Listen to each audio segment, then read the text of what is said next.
자, 이른바 이 롤스로이 땡 사건 기억하십니까? 이 서울 강남 한복판에서 약물에 취한 채 고급 외제차를 몰던 20대 운전자가 이 지나가던 행인을 치어 중상을 입힌 그래서 사회적인 공분이 굉장히 많이 일었던 사건이었는데요. 자, 결국엔 이 안타까운 소식이 전해졌습니다. 이 사고의 피해자가 결국은 세상을 떠났다고요? 네, 당시 사고로 뇌사 상태에 빠져서 병원에 입원 중이었던 20대 여성, 이 피해자가 지난 25일 오전 결국 숨졌다는 소식이 전해졌습니다. 이 사고 발생 약 4개월 만인데요. 이 사고가 발생한 건 지난 8월 2일 저녁이었습니다. 당시 압구정역 인근을 달리던 고급 외제차 롤스로이 땡이 위태로운 운전 끝에 인도로 돌진을 해서 20대 여성을 치는 사고를 냈는데요. 차량 운전자 신모 씨는 응급조치도 없이 현장에서 그대로 달아나 공분을 사기도 했습니다. 이 피해자인 20대 여성은 병원으로 옮겨지긴 했지만 4개월여 동안 의식을 회복하지 못했고요. 결국 며칠 전 세상을 떠나고 만 겁니다. 피해자가 1년 전쯤 서울에 있는 영화 배급사 정직원에 합격을 하면서 상경을 했었고요.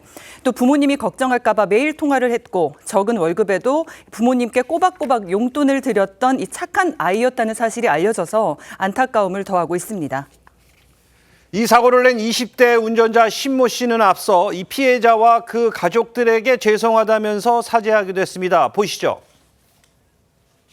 약물 과다 복용 혐의 인정하십니까? 피해자가 가족들에게 하실 말씀 없으신가요? 네, 진심으로 사죄드리겠습니다. 죄송합니다. 사고 당일 일본에서 어떤 식을 받으셨나요? 영장 심사 왜 지각하셨나요? 감사합니다.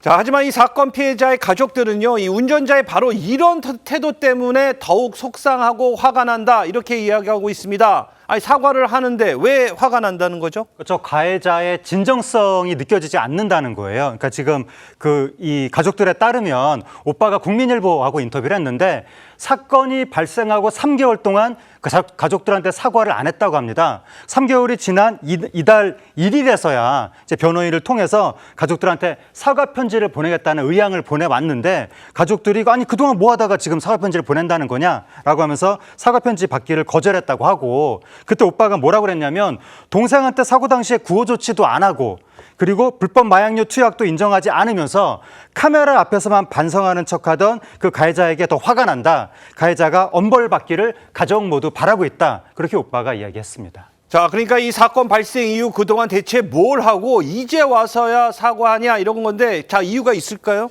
예, 이런 그 가해자 신 씨의 행동에 대해서 피해자 가족 오빠는 상당히 좀 분통해하고 있습니다.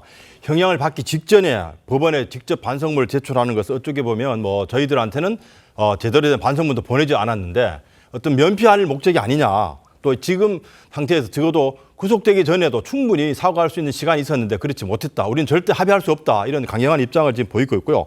또 피해자 측의 그 법률 대리인도 이와 관련해서 가해자가 재판에서 위험운전 치사상에 관련된 혐의는 대부분 인정하고 있지만 이건 일종의 면피성 차원의 레토릭에 불과하다 이렇게 표현하고 있습니다. 현장을 사고를 내고 도주한 흔적이라든지 그다음에 치료 목적과 관련 없이 마약류를 투영한 이런 사실들 모두 인정하지 않고 있다라고 하는 것이죠. 이제 와서 이 사과를 한다고 하는 것은 어떤 진정성 면에서 받아들일 수 없다는 그런 피해자들의 입장입니다. 자, 그리고 이 진정한 사과도 받지 못한 채 이 4개월 동안 연명 치료를 받아오던 20대 피해자가 끝내 숨졌습니다. 이 신 씨가 낸 사고가 아니었다면 절대로 벌어지지 않을 그런 비극이잖아요. 그렇죠. 이 피해자는 그냥 길을 걷고 있다가 이런 날벼락으로 안타깝고 허망하게 세상을 떠나버린 거잖아요. 신씨가 된 교통사고로 인해서 사람이 결국 사망한 겁니다. 그렇기 때문에 지금까지는 혐의가 위험운전 치상, 그러니까 다쳤다, 상해의 의미에서 치상, 그다음에 도주치상 혐의를 적용받았지만 이제부터는 사람이 사망한 사건이 돼서 도주치사 또 위험운전 치사 혐의로 혐의가 바뀌었습니다. 형량에서 차이가 나는데요.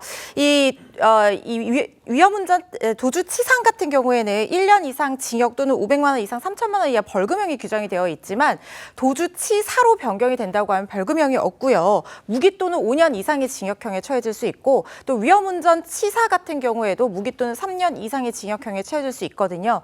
지금 마약에 취한 상태에서 운전한 것은 아닌지 의심받고 있는 상황이기 때문에 이 두 혐의 공소 유지에 만전을 기해서 정확하게 사실관계가 밝혀져야 할 것으로 보입니다. 알겠습니다. 자, 이처럼 이 황망한 사고로 이 소중한 인명이 희생되는 일은 더 이상 발생하지 않았으면 좋겠습니다.